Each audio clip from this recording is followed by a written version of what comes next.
स्वस्थ होंगे, सजग होंगे और कोविड गाइडलाइंस का पालन करते हुए अपने अपने घरों में होंगे। बाजारें खुल चुकी हैं, मार्केट खुल चुकी है, राहत दी गई है कोविड कर्फ्यू में और आप इस कर्फ्यू का नाजायज़ फ़ायदा बिल्कुल नहीं उठाएंगे, ऐसे ही मैं उम्मीद करता हूं। आज बात उत्तर प्रदेश की करेंगे। उत्तर प्रदेश में जिस तरीके से लगातार सियासी पारा बढ़ रहा है, लगातार योगी आदित्यनाथ हैं मुख्यमंत्री उत्तर प्रदेश के, उनको तमाम तरीके से घेरा जा रहा है। सोशल मीडिया पर तमाम चीज़ें वायरल हो रही हैं, तमाम मंत्रिमंडल में फेरबदल के संकेत मिल रहे हैं। इसी सब पर आज मैं आपके साथ उपस्थित हुआ हूं। सीएम योगी दिल्ली पहुंच चुके हैं और दिल्ली में जिस तरीके से उत्तर प्रदेश का सियासी पारा चढ़ गया है, दिल्ली पहुंचते ही योगी आदित्यनाथ के बाद लगातार अब खबरें आ रही हैं कि किस तरीके से जो है अब पार्टी तमाम काम करना चाहती है, क्योंकि इलेक्शन बहुत नज़दीक है, यूपी के, उत्तराखंड के, तमाम जो राज्य हैं उनके।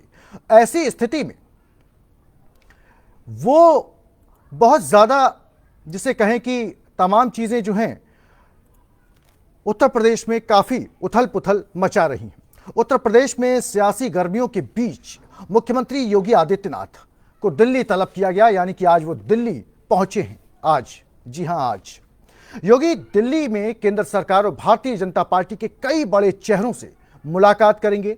ये खबर आई है दिल्ली से। और ऐसे वक्त में जब दिल्ली की बात अगर हो रही हो तो मुख्यमंत्री का किसी राज्य के पहुंचना, दिल्ली तलब होना अपने आप में काफ़ी जो कहें कि गर्माहट पैदा कर देता है राजनीति में, वो है। उत्तर प्रदेश में सियासी जिस तरीके से उठापटक पिछले दिनों से चल रही है, लगातार मीटिंग्स का दौर चल रहा है, चाहे वो संघ से संबंधित पदाधिकारी हों, चाहे वो पार्टी से संबंधित पदाधिकारी हों, लगातार गहरा विचार विमर्श, तमाम मंथन जो है वो लगातार चल रहे हैं। कल यानी कि शुक्रवार को योगी आदित्यनाथ, खबर आई है कि देश के प्रधानमंत्री नरेंद्र मोदी से उनकी मुलाकात होगी। करीब 10:45 पर एक शेड्यूल आया है, उसके मुताबिक आज योगी आदित्यनाथ पहुंच चुके हैं दिल्ली और कल उनकी मुलाकात देश के प्रधानमंत्री योगी आदित्यनाथ से होगी। तो आज जब पहुंचे तो उनकी मुलाकात किससे हुई, यह सबसे बड़ा सवाल है। कल जब प्रधानमंत्री से 10:45 के करीब मिलेंगे योगी आदित्यनाथ, उत्तर प्रदेश के मुख्यमंत्री, उसके फौरन बाद करीब 12:30 बजे इस मीटिंग के फौरन जस्ट बाद पार्टी के अध्यक्ष जेपी नड्डा से उनकी मुलाकात उनके आवास पर होगी। लेकिन आज योगी आदित्यनाथ दिल्ली पहुंचने पर सबसे पहले देश के गृह मंत्री अमित शाह से उनकी मुलाकात हुई। उनके आवास पर यह मुलाकात हुई और इस बीच एक और घटनाक्रम हुआ जो इस पूरे सियासी माहौल को और ज्यादा गर्मा देता है, क्योंकि कल योगी आदित्यनाथ प्रधानमंत्री से मिलेंगे और उसके तुरंत बाद मिलेंगे राष्ट्रीय अध्यक्ष पार्टी के भाजपा के जेपी नड्डा से। तो आज जब योगी आदित्यनाथ गृह मंत्री अमित शाह से मुलाकात करने गए तो इसी बीच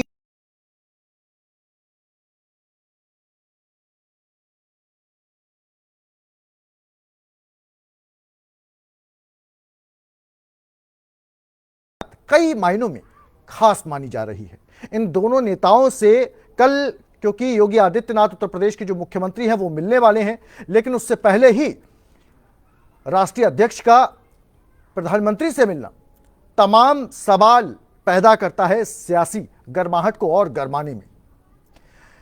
दिल्ली पहुंचने के बाद जिस तरीके से सबसे पहले योगी आदित्यनाथ यूपी सदन पहुंचे, वहां पे कुछ देर रुके और उसके बाद फौरन बाद गृह मंत्री अमित शाह से निकल पड़े मिलने के लिए। मुख्यमंत्री और योगी आदित्यनाथ की और गृह मंत्री अमित शाह की जो मुलाकात थी करीब 1.5 घंटे की रही। 1.5 घंटा अपने आप में एक बहुत बड़ा ड्यूरेशन होता है और इतना वक्त गृह मंत्री किसी भी राज्य के मुख्यमंत्री को जल्दी देते नहीं हैं। तो 1.5 घंटे मीटिंग के बाद जिस तरीके से इसी दौरान मैंने आपको बताया कि पार्टी के राष्ट्रीय अध्यक्ष जेपी नड्डा भी प्रधानमंत्री से मिलने जा पहुंचे।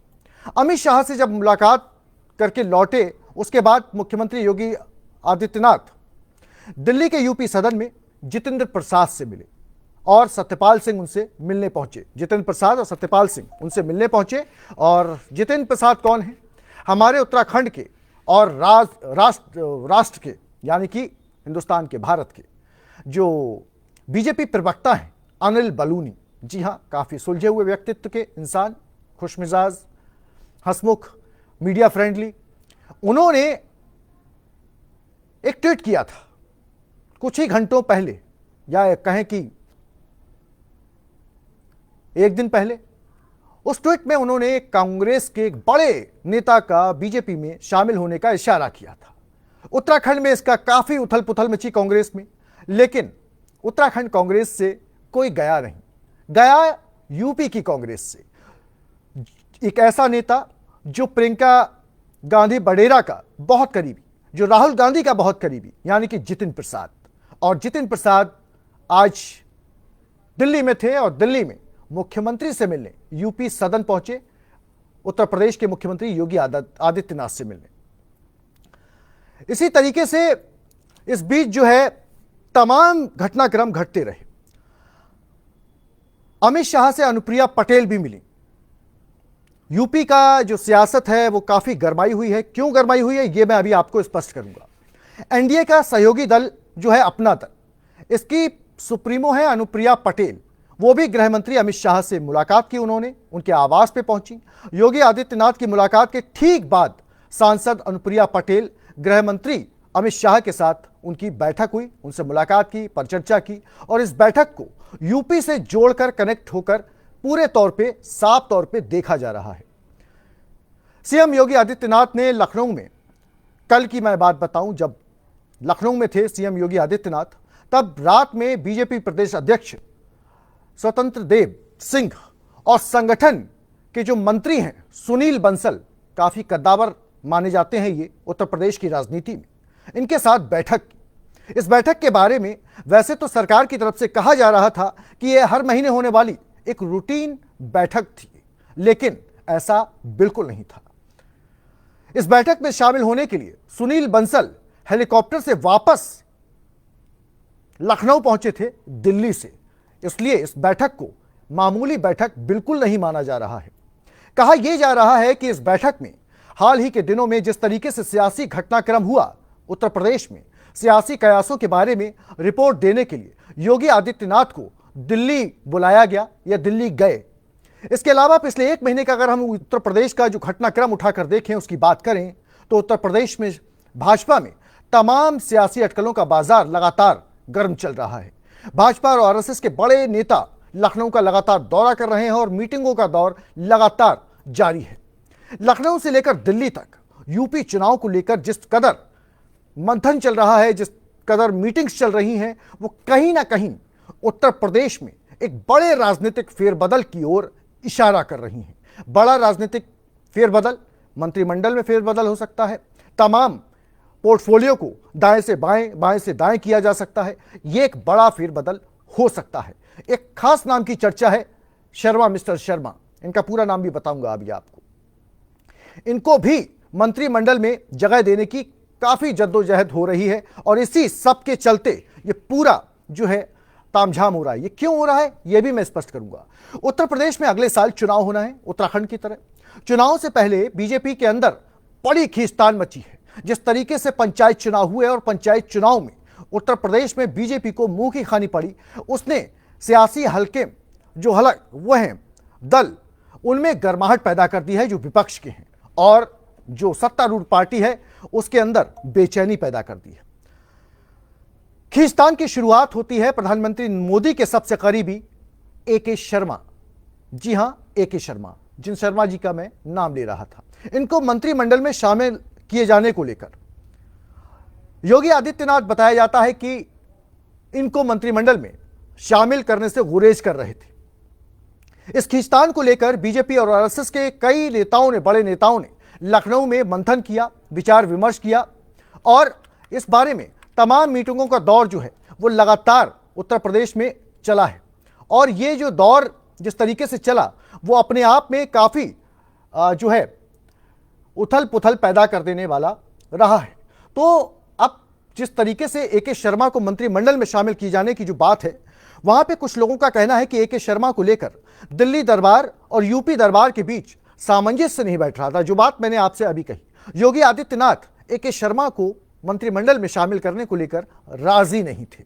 अब प्रिंसिपल स्कूल का कहे मास्टर साहब से कि आप मेरे इस अध्यापक को अपने यहां जगह दें और इसको किसी डिपार्टमेंट का हेड बना दें, और मास्टर साहब जो हैं वो स्कूल के जो प्रिंसिपल हैं हेडमास्टर साहब से कहें और हेडमास्टर साहब उनकी बात को नकार दें प्रिंसिपल साहब की, तो लाजमी है कि प्रिंसिपल साहब को गुस्सा जरूर आएगा। और यही प्रिंसिपल साहब हैं हमारे देश के प्रधानमंत्री नरेंद्र मोदी, और हेडमास्टर साहब हैं उत्तर प्रदेश के मुख्यमंत्री योगी आदित्यनाथ। इन्हें फौरन दिल्ली तलब किया गया।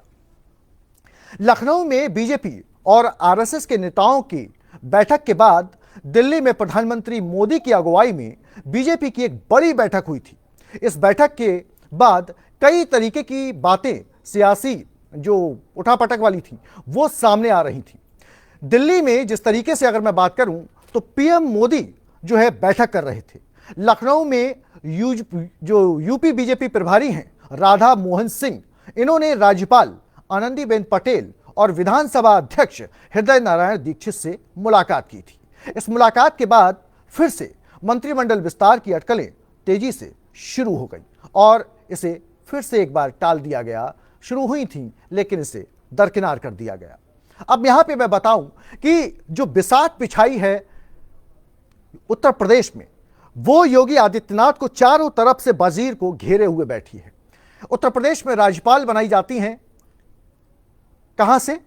जो प्रधानमंत्री नरेंद्र मोदी का गढ़ है गुजरात, वहां की मुख्यमंत्री, पूर्व मुख्यमंत्री रही आनंदीबेन पटेल, उनको यूपी में लाकर राज्यपाल के पद पर बिठा दिया जाता है। यानी कि प्रधानमंत्री का एक कद्दावर मोहरा योगी आदित्यनाथ पर पहरा देने के लिए लगा दिया जाता है। यहां पे समझने वाली बात यह होगी कि जिस तरीके से पूरा बिसात बिछाई गई, योगी आदित्यनाथ उसमें घिरते हुए नजर आ रहे हैं। इसके बाद योगी आदित्यनाथ ने एक इंटरव्यू में केंद्रीय राजनीति की महत्वाकांक्षा और मंत्रिमंडल विस्तार या नेतृत्व परिवर्तन को लेकर उसे सिरे से खारिज करने की भी कोशिश की, लेकिन बात किसी के गले नहीं उतरी। मुख्यमंत्री योगी आदित्यनाथ के बयान के कई तरीके से मायने निकाले जाने लगे। मीडिया में इसकी चर्चाएं तेज हो गईं और ये सुर्खियां बनने लगी। इस बीच मुख्यमंत्री योगी आदित्यनाथ को दिल्ली तलब कर लिया गया। बताया यह जा रहा है कि सीएम योगी आदित्यनाथ प्रधानमंत्री नरेंद्र मोदी, गृह मंत्री अमित शाह और बीजेपी अध्यक्ष जेपी नड्डा से मिलकर सरकार और संगठन में फेरबदल जो है उस पर चर्चा कर सकते हैं। अब यह बताइए कि हेडमास्टर साहब प्रिंसिपल साहब से क्या चर्चा करेंगे?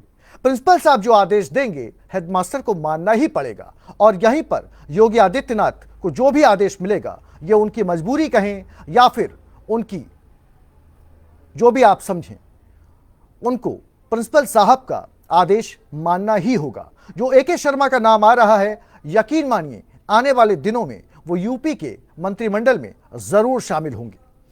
जिस तरीके से चर्चा है कि ए.के. शर्मा को यूपी कैबिनेट में एडजस्ट किए जाने पर बात हो सकती है और इस दौरान यूपी मंत्रिमंडल में एक बड़ा फेरबदल हो सकता है। ये तमाम जो कयास लग रहे थे इन पे जल्द ही विराम लग जाएगा। लेकिन ये सब नौबत आई कैसे? आई इसलिए यहां पर कुछ चीजें बहुत ही मायने रखती हैं।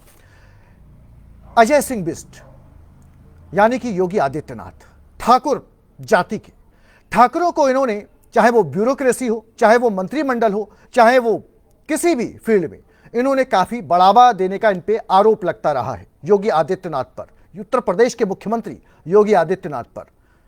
और यहां पर ब्राह्मण समाज को दरकिनार कर देने का आरोप लगा है। ये जिस तरीके से चीजें चल रही थी उत्तर प्रदेश में, ये केंद्र में बैठे प्रिंसिपल साहब को बिल्कुल रास नहीं आई। प्रिंसिपल साहब ने इसी बीच तमाम चीजें अलग अलग तरीके से बिसात बिछाना शुरू कर दिया और मास्टरमाइंड उसके प्रिंसिपल साहब के खास यानी कि हमारे गृह मंत्री, केंद्रीय गृह मंत्री अमित शाह ने जिस तरीके से पूरी रणनीति बनाई, उसमें कांग्रेस के कद्दावर नेता को तोड़ लिया गया। जी हां, जितिन प्रसाद को, जिन्होंने ब्राह्मणों को लेकर एक गठन भी किया था कांग्रेस में रहते हुए।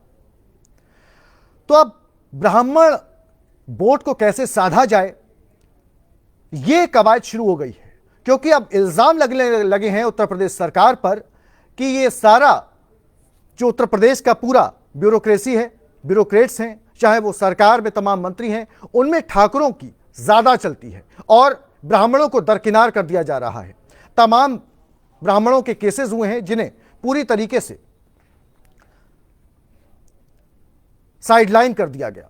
ऐसे में योगी आदित्यनाथ की मुश्किलें बढ़ जाती हैं और प्रिंसिपल साहब काफी नाराज होते हैं और उनको दिल्ली दरबार में इसीलिए तलब कर लिया जाता है, क्योंकि प्रिंसिपल साहब चाहते थे कि उनके एक प्यादे को अपने मंत्रिमंडल में एक बड़ा पोर्टफोलियो दिया जाए, लेकिन हेडमास्टर साहब नहीं माने, अपने रवैये पे अड़े रहे और ठाकुर होने का जो आरोप उन पे लगा है ठाकुरवाद का, उस पर वो अडिग रहे। और इसी सब के चलते दिल्ली दरबार में उत्तर प्रदेश के मुख्यमंत्री को तलब कर लिया गया और जिस तरीके से ए.के. शर्मा को जो पोर्टफोलियो देने की बात हो रही थी, उस बात को यहां पे बल मिल जाता है और आने वाले दिनों में हमें और आपको उत्तर प्रदेश के मंत्रिमंडल में एक बड़ा फेरबदल ए.के. शर्मा की सम्मिलित होने के साथ साथ दिखाई पड़ेगा। तो यहां पर अब आने वाले चुनाव को देखते हुए ब्राह्मण वोटों को भी साधना है और ठाकुरों को भी लेकर साथ चलना है। बाकी जो सवर्ण हैं, यानी कि जो बनिया वोट बैंक है, तमाम चीजें हैं, वो एक दरकिनार हो चली हैं। तो यहां पर सबसे बड़ा जो रीजन है वो आने वाले चुनाव हैं और ब्राह्मण वोटों को साधना है और इसीलिए दिल्ली दरबार में योगी आदित्यनाथ को जो ठाकुरों के काफी हितैषी होने का आरोप जिन पे लगा है, उनको दिल्ली दरबार में हाजिर होना पड़ा। अमित शाह से सबसे पहली मुलाकात उन्हें करनी पड़ी, जो खास तौर पे पूरा चक्रव्यूह रचते हैं और उन्हीं के हिसाब से पार्टी में काम होता है। ये मैं नहीं कह रहा हूं, ये सब जानते हैं। तो सबसे पहले 1.5 घंटे की मुलाकात गृह मंत्री अमित शाह से होना अपने आप में किसी राज्य के मुख्यमंत्री के लिए काफी लंबा वक्त होता है, क्योंकि अमित शाह के पास इतना टाइम होता नहीं है कि वो किसी से 1.5 घंटे तक मुलाकात करें, उससे किसी चीज पर चर्चा करें, मंथन करें। इसके बाद इसी बीच देश के प्रधानमंत्री का पार्टी के राष्ट्रीय अध्यक्ष जेपी नड्डा से जो है मुलाकात, यानी कि जेपी नड्डा प्रधानमंत्री से मिलते हैं और कल जो है उत्तर प्रदेश के मुख्यमंत्री की उनसे मुलाकात होनी है। तो यह पूरी रणनीति पहले से ही तैयार थी। चक्रव्यूह में बुरी तरीके से योगी आदित्यनाथ फंस चुके हैं। अब उनके सामने प्रिंसिपल साहब की बात को मानने के अलावा और कोई चारा बचता नहीं है। वापस आएंगे मुख्यमंत्री योगी आदित्यनाथ, जब लखनऊ पहुंचेंगे उसके कुछ ही दिनों में आपको यह असर दिखने लगेगा। अगर ना दिखे तो कमेंट कर यहां पे मुझे जरूर बताइएगा। आपको यह राजनीतिक विश्लेषण कैसा लगा, यह जरूर लिखिएगा और इसी तरीके के तमाम विश्लेषणों के साथ मैं आपके साथ हाजिर होता रहूंगा। बहुत बहुत शुक्रिया। अपना ख्याल रखें, अपनों का ख्याल रखें और कोविड गाइडलाइंस का लगातार पालन करते रहें और डिजिटल प्लेटफॉर्म से लोगों की मदद करते रहें। शुभ रात्रि, शब्बा खैर, गुड नाइट।